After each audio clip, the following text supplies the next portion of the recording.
Hello YouTube 的朋友，好久不见。最近是真的是在忙了，因为忙着训练、忙工作，所以拍片的时间也会比较少。而且年头的赛事我也没有什么参加。可是，在2月的时候，我有一场马拉松赛事，所以现在在很努力的训练着所以也没有什么时间拍片。今天我要来做一集可能大家有兴趣的，就是来开箱我的鞋柜，看看我平时家里面的鞋柜呢，到底有哪一双鞋，然后平时我喜欢穿哪一双鞋去跑步、去训练都好，去比赛都好，或者是轻松跑都好。这个是我家的鞋柜。基本上是有分上层跟下层的，然后这边的全部是我老婆的，然后我的是这边，还有这边一点点也是有我的，所以我们先开。基本上我的鞋子都是这样放进鞋柜，因为不能这样放，如果我打直放进去不够放，所以要打横。所以这也是我的鞋柜的鞋子，上面也是有，然后这边也有。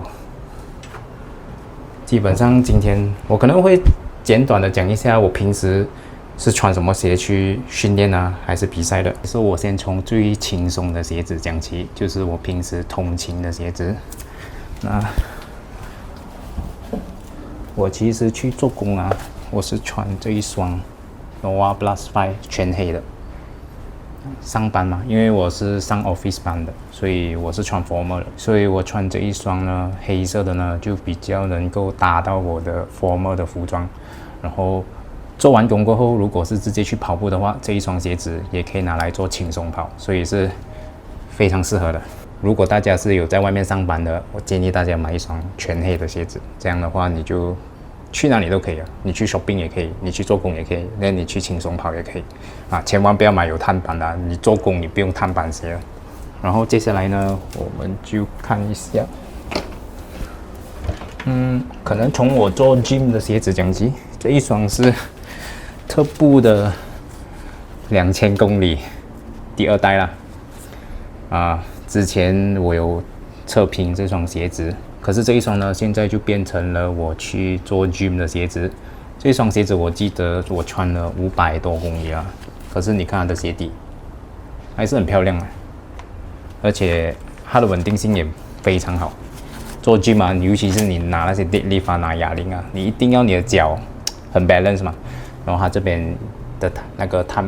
不是碳板尼龙板还有弯上来这边，所以给你很好的 stability， 所以我就觉得这一双蛮不错的。然后接下来呢，来说一下我轻松跑的鞋子。轻松跑的鞋子有这一双 New Balance Rebel V5，我觉得这一双鞋子真的是蛮不错，拿来做轻松跑，因为它也是没有碳板。通常轻松跑是不需要碳板鞋的啦，或者是没有那么激进的鞋，我觉得是非常舒服的这一双 New Balance V5， 而且这一双鞋子也是蛮 hot 的，在市场上。除了拿去轻松跑，这一双鞋子我有时也是穿去 shopping， 因为它的颜值也是蛮不错。除此之外呢，我的轻松跑还有2双，一双是这一双 Brooks 的 Hyperion Max 3，这个中底厚度非常高，46mm。所以它的缓震效果非常好，非常舒服，穿去轻松跑。鞋子是会重一点，可是 who cares？ 你轻松跑不了吗？你要几轻的鞋子？所以我觉得这双如果有时你做轻松跑，你也可以加一点速度，因为它是有尼龙板的，所以它的推进感也是有一点的。所以你有时做轻松跑，然后后面你要做一些 strike， 这一双鞋子也蛮不错的。然后另一双我拿来做轻松跑的是这一双 B-My 的惊叹 2.0 Mix， 如果我没有记错的名字啦。这双也是有碳板的，可是它是属于没有那么激进的啦，所以我觉得轻松跑你也是可以穿一些可能有碳板或者是尼龙板，可是是比较偏向于温和型的，不要太激进的。啊，这一双鞋子我觉得它的滚动性也是蛮好，所以这双也是我轻松跑的鞋。接下来呢，就讲一下我的节奏跑或者是做 interval 的那种鞋子，或者是你除了轻松跑以外，你想要 up 一点配速的鞋子。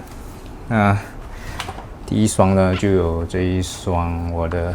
安踏的 C2027 最新的。不要讲跑什么啦，这双鞋子的颜色我真的是蛮喜欢，太美了吧！这个鞋子的设计，而且它也是有碳板的。然后这双鞋子拿来做节奏跑、速度训练蛮不错。这一双 Sonic Plus ASIC 的，这双也是蛮不错，而且它的这一个中底厚度好像也是46mm， 是算 ASIC 里面蛮高中底厚度的一双鞋子。这双鞋子你拿来拉速度也蛮不错，它是有尼龙版的，他们这个是说 P-Box 版，所以这双还有这一双最近刚刚推出的 ASIC Magic Speed 5第5代，这双鞋子你拿来拉间歇跑超级爽，这双鞋子。然后回弹也蛮不错，因为它用了最新的 FF Lip。还有就是这一双飞然4，这双也是蛮不错。最后还有这一双是李宁的飞电5C，我觉得这双鞋子除了颜值很美以外，我觉得它拿来做节奏跑。长距离的节奏跑真的是蛮不错，而且它非常透气。这双鞋子，而且有碳板的。通常我的节奏跑或者是那种间歇跑的鞋子都是有碳板，要不然都有尼龙板的。2双Puma的，这以前呢是我的比赛鞋，可是它现在 downgrade 了，因为我有其他比赛鞋嘛，而且也穿了蛮多 mileage 的啦，所以也蛮旧了。这双是 Puma Deviate Nitro Elite 3， 这个是 Elite 2前一代，跟这个是第3代。现在2026年 Puma 也推出了最新的第4代那个我还没有油了，所以你看我的做节奏跑或者是间歇跑的鞋子很多双。这一双鞋子以前回忆太多了，跑我的台北马拉松、首尔马拉松破 PB 的鞋子，所以虽然它旧了，可是里数好像是400-500啊，然后也不舍得丢了，因为太有感情了。这双鞋子帮助我破 PB。说完了我的节奏跑或者是间歇跑的鞋子，现在来说一下我赛热的鞋子，还有拿不完。先说一个我穿过几次，可是不舍得丢的，就是这一双 Vaporfly 3 Philipp Kipchoge 的 version， 它是很旧了啦，你看它的鞋底，我都不知道啊。Nike， 我不要讲这样多了，它是蛮不错的，非常 aggressive， 非常适合拿来做拿来赛热跑，我觉得是蛮不错。可是它的 durability 就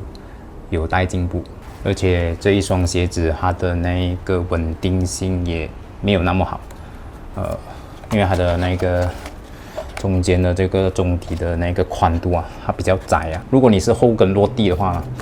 可能就没有那么稳定。然后接下来就是我去跑那个 Thailand Amazing Race， 我穿的这一双 Hoka Rocket X3， 这双鞋子说真的，我自己本身是很喜欢这一双鞋子，它给我的感觉，因为它第一，它的稳定性非常好，它是也是全掌碳板的，然后它的稳定性真的是做得非常好，我每一步下地它都是给我很稳的，它不会就是拐到我的脚，所以我觉得这双鞋子拿去赛热跑，第一它舒服，推进感有，然后也非常稳定，所以现在这一个是我蛮喜欢拿来赛热比赛的鞋子。还有就是这一双 Xtep 的160 7.0 Pro X Pro， 它也是有金色的碳板，这双鞋子说真的，它蛮舒服的，拿来比赛。它的压缩的时候啊，你每一步它的回弹给你是蛮爽快，所以这一双也是我的赛热的鞋子。还有2双比赛都没有参加这样多，赛热鞋子这样多。这一双是乔丹的飞影 Play 2.0，然后还有这一双是什么了啊？361是吧？是361的飞镖 Future 2.0。哇，我要特别讲一双是这双啊，这双非常激进，我觉得要驾驭这双鞋子真的是很不容易啊！它的碳板非常激进，然后而且稳定性也没有那么好，所以如果你在跑长距离21公里以上啊，或者是全马啦，这双鞋子我是本身是驾驭不了啊。我觉得我穿个5K、10K 还 OK， 或者是拿来做一些间歇跑啊、节奏跑也是蛮不错的。那有时我的赛热鞋也会拿来做一些节奏跑、间歇跑。OK， 就是这么多。就是这么多。这个是在我的橱柜里面有的鞋，还有一双。啊，有时很久没有跑山了啦，这一双我的跑山鞋，Saucony 的，讲念啊 ，Peregrine，这一双我的跑山鞋。可是我本身是比较少跑山啊，有时很久了。我最后一次跑山的时候，应该是很久了。OK， 基本上这里就是在我鞋柜有的鞋子。那其实除了我的鞋柜里面有的鞋子呢，我有一些鞋子呢是开箱测评穿过1-2次，一次长距离，一次短距离，然后就给 review 的鞋子。可是因为我鞋柜的鞋子还没穿完，我又收起来。就是有一些是这边的鞋盒，有些鞋子都在这边。等我那边有一些鞋子淘汰了过后，我才会拿这些出去外面。所以我这里呢是有几道问题收集了的，从平时有人问我啦，还是在 YouTube 有人问我，或者是有些人 IG DM 我。所以讲一下，如果在这里这样多鞋子啊，万一有一天我只剩下1双，我会选哪一双？现在啦，目前为止啦，一定是不会选那种赛热很激进的鞋子。我会选这双 ASICS 的 Sonic Plus。我觉得这双鞋子你要拿来轻松跑可以，节奏跑也可以，赛热也其实勉强也 OK。所以这双鞋子我会觉得它是蛮全方位的，而且它的中底厚度是46mm， 所以它也可以吸收蛮多的那种 impact。所以我觉得这双鞋子如果我全部鞋子没有了，你给我这一双鞋子，基本上可以 cover 完我所有平时的训练或者赛热都可以。你是新手，你不像我这样有这样多选择的话呢，其实我觉得你，因为讲是新手嘛，所以我觉得一开始千万不要买碳板跑鞋，你可以去买像是没有碳板的这一双 New Balance Rebel V5， 我是蛮建议新手拿这一双去训练的。那除了这一双以外，其实还有一双 Adidas Evo SL， 那一双也是非常好穿，只是可惜我之前有开箱过嘛，可是为什么没有在我这一个鞋柜里面呢？因为之前我是在日本买的，然后我在日本买的时候呢，那个鞋子我在那边试的时候是 OK 的，可是回到来马来西亚，我再穿下去，再跑超过20公里过后，我就发现我的脚趾头比较窄、比较紧，所以就没有那么适合。我觉得需要买对的 size 是非常重要的。所以如果你们有机会要买鞋子，一定要自己试穿。我觉得可能也是因为那时在日本是冬天冷天，然后我买就是那双鞋子的时候是早上刚睡醒，然后脚可能还没有膨胀，然后又冷天，所以我去那边我试的时候呢 OK， 然后我回到马来西亚，我再拿来穿的时候，马来西亚热天，然后你跑久了过后，你的脚有血充血了嘛，所以它就膨胀一点。所以你买鞋子一定要买大1号，比你平时穿的大1号。那你的脚在跑到长距离超过20公里、15公里、20公里的时候，你脚膨胀的时候，它还有位置。接下来呢，就是鞋子应该要怎样买才能啱 size？ 这个是based on我自己本身的经验啦，我自己这样选鞋啦。我就穿的时候呢，通常比如说这一双是安踏的鞋子。然后你穿鞋的时候，你买鞋的时候，你穿进去了过后，当然你要穿袜子啊，一定要穿你平时跑步袜子。然后这个放到最后面，你的脚跟在最后面顶住。然后你的无名指应该是我不知道是不是叫无名指啦，就是从拇指算起的第4根指头跟尾指没有摸到，不是就是没有压到这个鞋面这边。就是它还有差不多半个手指头或者1个拇指头的位置，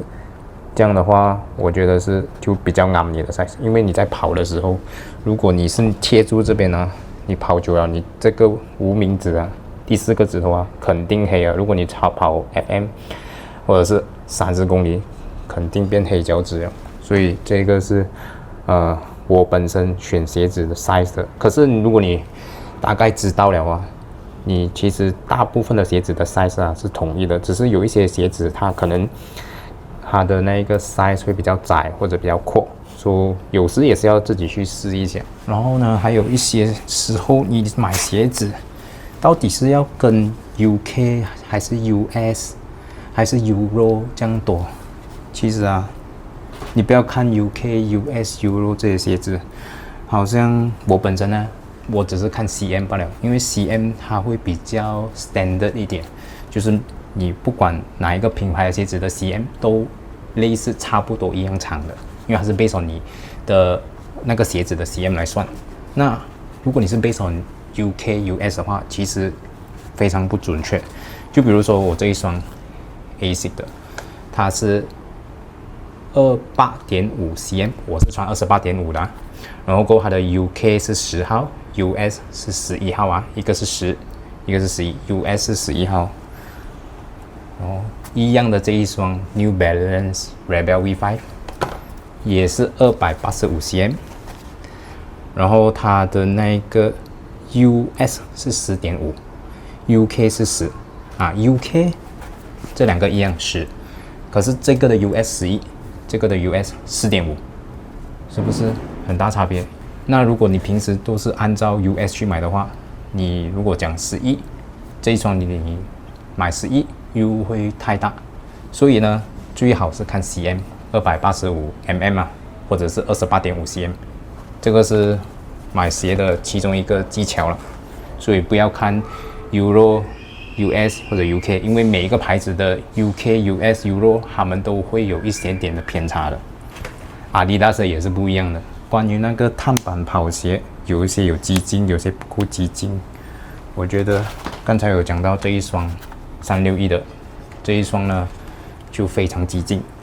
那如果你看一下，比如说这一双安踏的，它就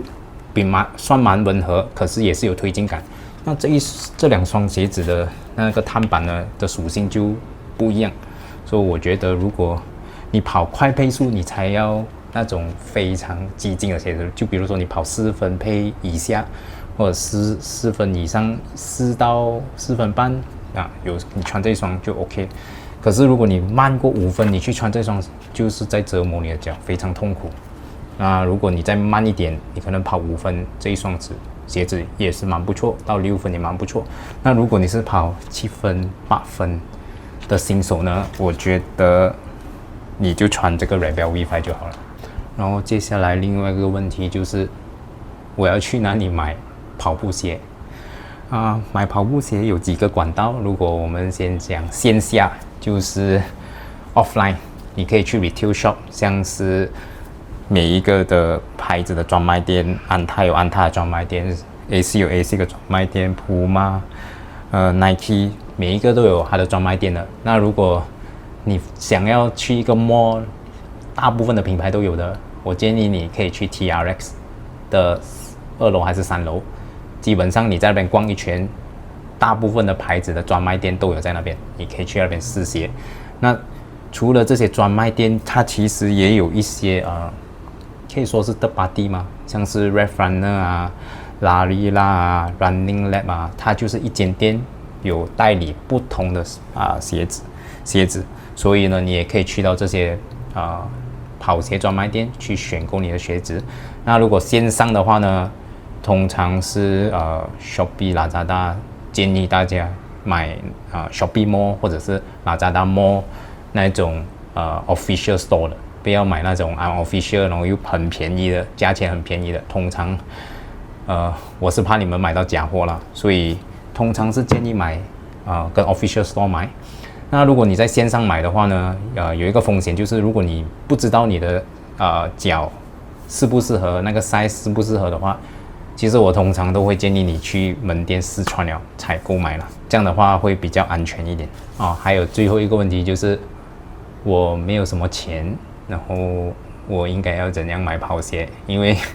说真的，跑鞋真的是那个价钱的 range 可以去到很高。我这里如果是比赛热的鞋啦，好像这种 Vaporfly 999，这双 Hoka 的大价1229，1200多。然后 Puma 的这些 Elite 3也是999，都可以去到上千的。那